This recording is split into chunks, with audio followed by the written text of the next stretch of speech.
High বন্ধুরা, আজকে আমাদের বাড়িতে চুষি পিঠে হচ্ছে। তো আমাদের বাড়িতে কীরকম আমরা চুষি পিঠে করি তারই একটা রেসিপি আমি তোমাদের সাথে শেয়ার করব।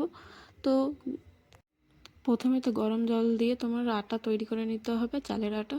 তারপরে এরকম হাত দিয়ে করতে হবে, আমি তো একদমই পারি না, এই জন্য আমি করিনি। তারপরে এইভাবে ভালো মতন করে কি করে করছি দেখো একবার, আমি তো করতে পারি না, তাও একবার চেষ্টা করতে পারি। তো এইরকমই আগে অনেকটাই করে নিতে হবে। আর এই কি করে একটু একটু আগে হাতে চাউমিনের মতন লম্বা করে নিতে হবে, একটু মোটা। তারপরে হাত দিয়ে এরম করে করতে হবে। তো অনেকটাই হয়ে গেছিলো পরে। তো আমরা তো মিষ্টি অত কেউ খাই না, লেকিন তাও ঠান্ডার দিনে শীতের দিনে একটু খেতে ভালোই লাগে। তো এরম করে অনেকটাই করে নিয়েছিলাম। তারপরে কি এখানে দুধ নিয়েছিলাম, দুধ জাল দিয়ে দিয়েছিলাম, ওর মধ্যে এলাচ দিতে পারো যার ইচ্ছে যার মতন। তারপর আমাদের এখানে গুড়ের হয়েছিল, গুড় দিয়েছিলাম, আর গুড় কমে গেছিলো, এর আগেও পিঠে করা হয়েছিল এই জন্য।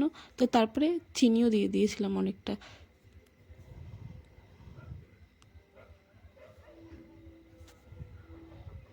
লাইটের জন্য হলুদ হলুদ লাগছে, কিন্তু হলুদ না, হোয়াইট কালারই। তারপরে এদিকে গুড় দেওয়ার পর কালারটা কি সুন্দর এসছে দেখো, একটু এরম কালারের। তারপরে গুঁড়ো দুধও দিয়ে দিয়েছি, কেন কি ওই দুধ একটু হালকা ঘন করার জন্য। তো এই গরম দুধ মধ্যে দিলে সঙ্গে সঙ্গে ভালো হয় না, এই জন্য হালকা গরম জল মধ্যে দিলে ভালো হবে। তো দুধ ছিল হালকা গরম দুধ, এরম ফেটিয়ে তারপরে তোমার হাঁড়িতে হাঁড়িতে দিয়ে দিয়েছিলাম। তারপরে ভালো করে ফেটাতে হবে যাতে ওই মধ্যে একটাও সিরে সিরে মতন না থাকে। শুকনো দুধ তো মানে মেশে না ভালো করে, এই জন্য ভালো করে আগে মিশিয়ে নিতে হয়েছে।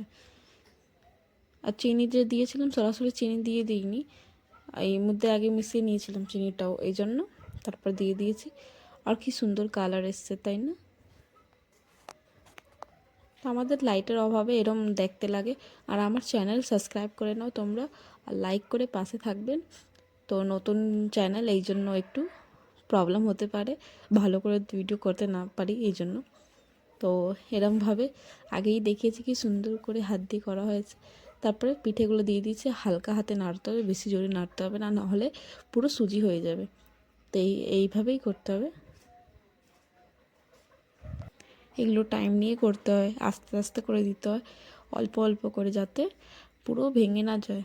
তারপরে একটু তেজ রাখবে, তার গ্যাসটা একটু হালকা তেজে রাখবে। তারপরে ফুটে আসলে কম করে রাখবে। তো বেশি টাইম লাগে না, 5 মিনিট রাখলেই হয়ে যাবে এরম।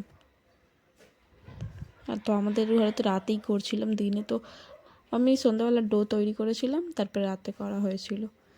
আমি এটাও করতে পারি না, কিন্তু আমি শিখছি। তো এরম করে ভালো করে করে নিতে হবে।